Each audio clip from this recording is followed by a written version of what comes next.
It was like they had simply vanished. No explanation, minimal evidence, and seemingly without a trace. While roughly 600,000 people are reported missing in the United States each year, 98% of those cases are solved and closed within 365 days. As for the remaining 12,000, they will likely forever remain unsolved. These are just a few of those cases.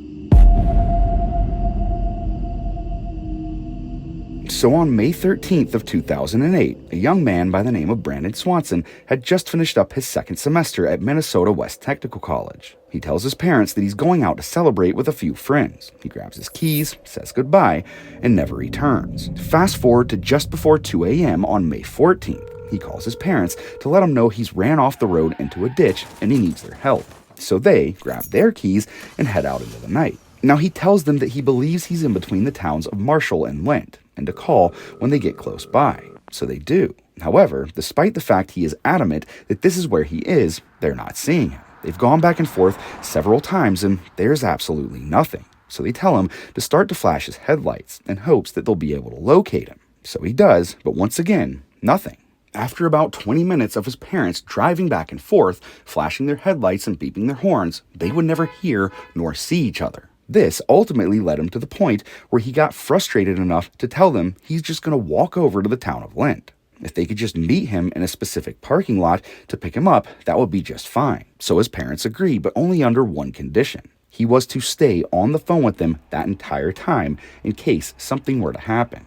And this is where things begin to take a turn for the worse. Roughly 25 minutes into this phone call, he tells his parents he's going to be venturing off the main road to cut through some fields and save some time.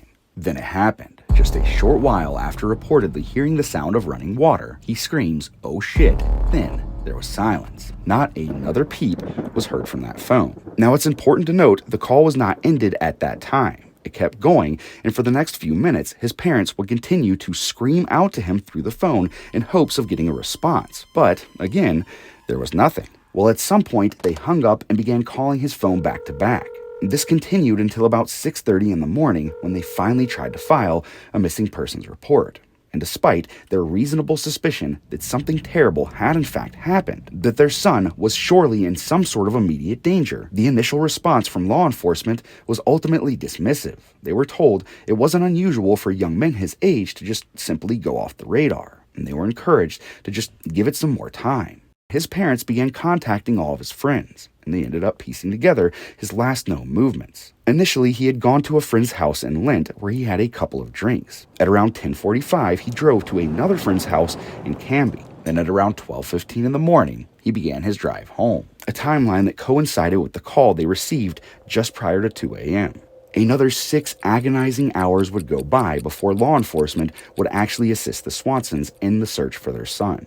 Initially, they would pinpoint the approximate location of his last call using cell phone tower data. His phone had actually pinged off a cell phone tower closer to the town of Porter, roughly 25 miles away from where Brandon was adamant that he was. This critical piece of evidence led them to discover his car, found stuck but undamaged in a ditch off of County Road 27. Just north of Highway 68 near Taunton. Brandon had been walking towards the lights of Porter, mistaking them for the town of Lent. And while this knowledge explained the initial confusion, it only deepened the mystery. A massive search effort was finally launched. Hundreds of volunteers, K-9 units, ATVs, helicopters, and even divers scoured the vast rural landscape. Bloodhounds eventually tracked Brandon's scent right up to the Yellow Medicine River. This is where the narrative often diverges, and the mystery truly begins for many. Most of the hounds that day would lose his scent right along the riverbank, leading most of their search efforts to focus on the water. Divers had been brought in to scour the river as well as areas downstream. Yet, despite these extensive efforts, they were never able to find his phone. They never found an article of clothing or a single shred of evidence, and the search was eventually called off. However, at least one of the bloodhounds that day reportedly picked up Brandon's scent on the other side of the river. The dog then followed that scent for a significant distance before losing it altogether.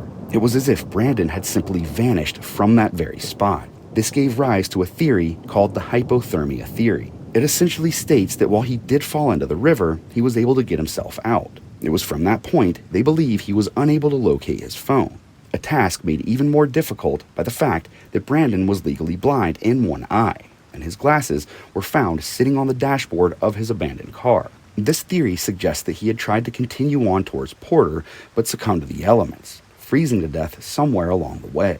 Another theory stems from the fact his parents never heard any splashing or any water movement of any kind before or after he had stopped responding, leading many to believe he never fell in the river at all. They speculate that he might have fallen into an undiscovered crevice or an abandoned well of some kind, common in such rural areas. But if any of these theories were the case, with such a vast yet finite area he could have been, why haven't they found anything by now? Did he truly just fall into the river and get washed downstream, never to be seen again? Is he located in some well we simply don't know exists? All of these unanswered questions continue to add to the profound mystery of Brandon Swanson's disappearance. In addition to this, his disappearance led to the enactment of Brandon's Law in Minnesota. In essence, this requires a more swift and comprehensive response to people that are considered missing adults, not just fast responses for children under the age of 18. Years on, as of the final reports about this incident, it is said his parents continue to leave their porch light on at night as a beacon of enduring hope, in case he ever makes it back home. Now for something just a little bit different. Imagine wholeheartedly knowing your child has just gone missing under mysterious circumstances. And despite the fact there is a mountain of evidence suggesting this to be true, you sit back and you do absolutely nothing. Well, unfortunately, this will be the case for one girl in particular, that being then 15-year-old Monique Daniels, a case that is sure to leave you wondering just what the hell that couple was even thinking. So back in June of 1992, Monique's mother had taken two of her siblings out of town on a church trip. It was during that time Monique had been left at home alongside her stepfather, Chuck, as well as her brothers. And when they get back, Chuck drives on over to the church parking lot, picks them up, and would say a total of 3 words. "She's gone again." This was in reference to Monique. According to Chuck, on the morning of June 2nd, he had taken his 2 oldest sons fishing, and upon the return, Monique just simply wasn't there. And while yes, Monique had ran away a few times in the past, this time, things would prove to be a little different. When they finally returned home, Monique's sister, then 13-year-old Angelique, would take note of a couple of things. The house was in complete and utter disarray. Beer bottles as well as cans and trash are strung out all over the place. In addition to this, cigarette butts lined the entire mantle of their fireplace, and amongst those cigarette butts was an empty box for a pregnancy test. Now this was completely out of character for Chuck, but what's even more concerning is that neither parent seems to be even remotely worried about Monique whatsoever. As a matter of fact, a total of 6 months would go by. All the while, her parents had seemingly removed any trace of Monique's existence from that home. They had replaced their family photos, and the rest of the children had essentially been forbidden from speaking her name. Then, one day, out of the blue, they allegedly receive a few letters along with a postcard from Monique. These letters essentially state that she has gotten pregnant, she ended up having the baby, and that she is currently living in Alaska with the baby's father. However, these letters have been sent to them from Dallas, Texas. Just a few days later, the house phone starts to ring. Angelique answers, and surprisingly enough, it's Monique. Now, the conversation would only last about 10 to 15 seconds. Barely enough time for Monique to state that she was completely okay and that the rest of the family did not need to worry about her well-being. Then just like that, the call ended. That being said, as of this time, it really did look like an open and shut case of a teen running away from home. I mean, you have the letters and you have the phone call to prove it, right? Well, this is where things begin to take one hell of a turn. Within just a few days of that alleged phone call, Candace's sister, Leslie Westick, pops up for a visit. And up until this point, she had not been told a single word about Monique's disappearance. So naturally, Leslie begins freaking out. She starts asking them all sorts of questions. She's pressuring them for answers. And the entire time this is going on, Chuck and Candace would continue to brush off each and every one of her concerns. And after a while of going back and forth about it, they finally tell her, look, Monique had been left alone at home for just a few hours. And while we were all out, a neighbor saw a blue pickup truck pull up to the house. Just a few minutes later, Monique walked outside with a few bags, loaded them into that truck, and took off with this guy. And we have no idea who he is. But look, if you're that worried about her well-being, she did just send us a few letters. You're more than welcome to look through them yourself. She's completely fine. If she wanted to be here, she would be. And upon seeing those letters, Leslie says, "You know what? The best thing that y'all can do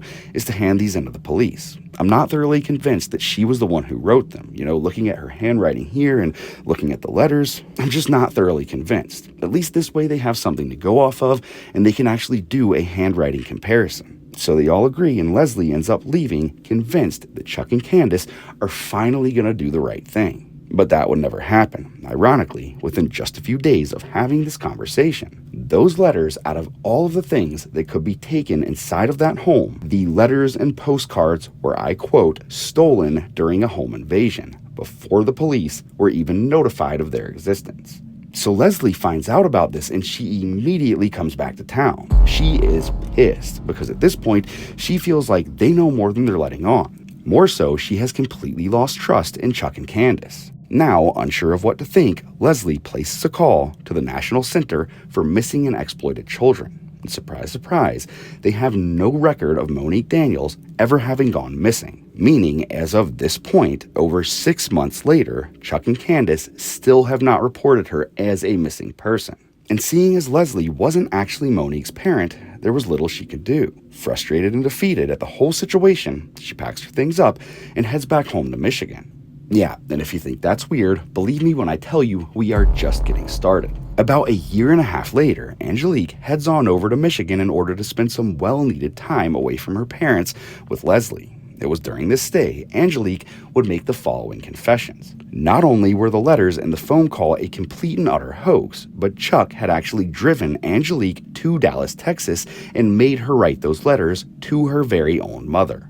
Her reasoning? Well, due to alleged abuse at the hands of Chuck, and fearing what may happen to her if she spoke out about it, Angelique felt she had to keep her mouth shut. And so her time at Leslie's comes to an end. Angelique heads back home, and within just a few days, she packs her bags and flees right back over to Michigan in order to move in with Leslie. It was then, and only then, Chuck and Candace finally filled out a missing persons report for Monique, while at the same time filling one out for Angelique, trying to make it seem like both children went missing at the exact same time. Just a short while later, they figure out she's actually with Leslie in Michigan, refusing to come back home. So it was at this point they requested her immediate extradition back to Oklahoma.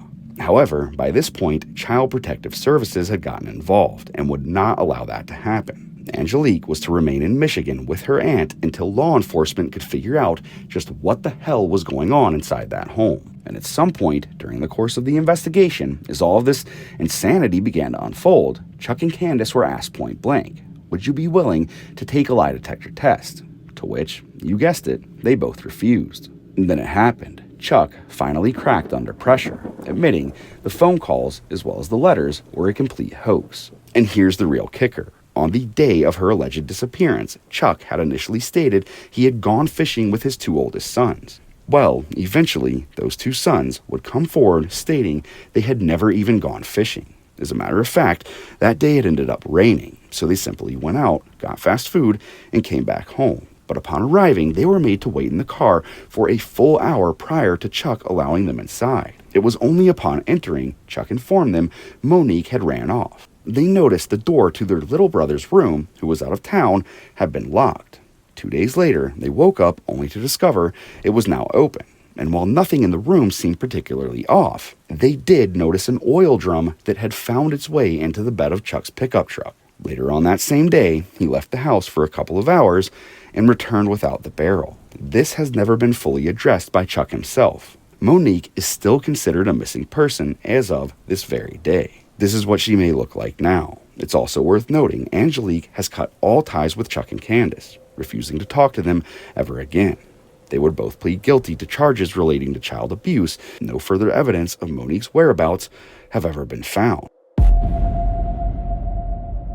Without further ado, let's hop right into one of the strangest disappearances you will ever hear about. So this one takes us back to June of 2020, just a few months after those initial COVID lockdowns. There was a woman by the name of Sandra Hughes. She had contacted a few of her family members to inform them she's going to be taking a rather lengthy camping trip to the Sierra National Forest. And it is stated her reason for doing so was simply to get out of the city. In essence, she figured this was one of the few ways she could remain healthy through all of these lockdowns and the lingering threat of COVID. Little did anyone know, this would be the last time her family would ever hear her voice or physically see her ever again. Now, for those of you who don't know, the Sierra National Forest is roughly 2,000 square miles of rolling hills leading to lush forests, creeks, plenty of wildlife, and some of the most extreme elevation changes on the West Coast. Well, on June 26th of 2020, Sandra made her way to a particular campsite within the Sierra National Forest known as Johnson Meadows. Now, what exactly happened over the next week and a half is still a bit of a mystery. But what we do know is that on July 5th, a couple of park rangers stumbled upon her seemingly abandoned campsite. More so, the tent, as well as the surrounding area itself, was in complete and utter disarray. Several of Sandra's belongings would be found scattered all over the place, as well as her bags having been completely emptied. Well, shortly thereafter, they find Sandra's car just a short distance away from the campsite in an area known as Chiquito Creek. Upon further inspection, it appeared Sandra had driven off the road, hitting a tree in the process, all the while going well below 20 miles an hour. It is theorized the car then bounced off of the tree and continued rolling down into a ravine. However, there was no substantial damage to the car itself. The airbags hadn't deployed, and yet again, Sandra was nowhere to be found. Now, at this point, with reasonable concern for Sandra's well-being, investigators began calling her family to inform them of this news. It was at this time a full-scale search was launched for Sandra. Along with several volunteers, the Madera County Sheriff's Department, the California Highway Patrol, the government's Office of Emergency Services, and the California Air National Guard all came in to assist with this search. In the meantime, Sandra's family began putting up missing persons posters at many of the local businesses in the surrounding area. Now, not too long after this, a couple of hikers came forward stating that they had actually seen Sandra on July 4th, just one day prior to her campsite being discovered. And although Sandra did seem like she was in distress, with bruises all over her face, walking around barefoot, she repeatedly declined any sort of assistance from these two hikers. And so after a couple of minutes of going back and forth and realizing that she just really didn't want their help, they left, and that was that. In addition to this, it wasn't until a few days later that they would see those missing persons posters and realized just who it was they had came across. Although this was rather disconcerting news for Sandra's family, they now at least had hope that she was still out there and alive. You see, when she was younger, Sandra had actually been through park ranger training. More so, she was considered to be an avid outdoor enthusiast, survivalist, etc. In other words, what I'm saying is she had the skills necessary to take care of herself while out in the wild. In addition to this, she would also have known when to call it quits if she had gotten into some sort of trouble. Well, fast forward all the way up to August 9th, just 1 month since the last reported sighting of Sandra. A couple of hunters would actually spot her leaning up against a tree along the roadway fairly close to where she had crashed her car. And as they passed by her, not a single word was said. She didn't appear to be in any sort of distress, and there weren't any bruises on her face at that time. By all accounts, she just seemed like a hiker taking a quick rest before moving on. And once again, it wasn't until they had made their way back into town and saw those missing persons posters that they would call in that sighting. So at this point, no one really knows what to think. Her campsite had been cleared out, and it had been taken in as evidence. Yet, she still had made no efforts to notify anyone as to what the hell it was she was actually doing. Has she gotten into some sort of trouble? Did she have a stalker that was preventing her from leaving the area? All these ideas were being tossed around, but not a single shred of evidence had ever been recovered since they had located her car. And although the search would continue through the end of summer, plus a few more months, it would just keep winding down until eventually it was completely called off. But this isn't where the story ends. As a matter of fact, things are about to take a far more mysterious turn. Almost 1 year later on the dot, a family known as the Gorbas had taken a trip to the Sierra National Forest, and at some point, they decided to stop at one of those picnic rest areas just off of the main highway. It was during this time their 3-year-old son, Caden Gorba, could be seen talking to a completely non-existent person in the distance. And while his parents had initially chalked this up to the young boy's imagination, as they go to leave, they are pulling out of that rest area. Caden was staring out the window so intently in distress, they had to stop and ask him what was wrong. To which he replied, "There's a woman laying face down in that field, and she needs our help. She's dead, and she can't talk to us, but Mom, Dad, she really needs our help." So in order to put Caden's mind to rest as well as their own, because let's face it, they are completely creeped out by what their kid is saying to them, they get out of the car and walk him over to that field, but there was nothing. However, when they arrive home and his mother posted about this experience on Facebook, it wouldn't be long until they got the shock of a lifetime. Within just a few days, the Madera County Sheriff's Office contacted her stating they would love to talk to Caden about his experience, as the way that he had described this woman was eerily similar to the appearance of Sandra Hughes. And while they did go back out and comb that area, nothing further would be found. It is at this point, I must say, people who have delved way deeper into this case than I have all state the same thing. She has 100% perished in those mountains by now. Well, y'all, fortunately or unfortunately, depending on how you look at it, we have made it to the end of this video. If you feel like you learned something new, or you simply like this type of content, consider leaving a like, maybe subscribing, as it would greatly help this channel out. Right now is a great time to do so, as we have several other videos in the making. So if you are a fan of all topics dark, we've got murder cases, mysterious disappearances, we even cover workplace incidents. This channel has got you covered. We sincerely hope you have an amazing, whatever it is, wherever you may be.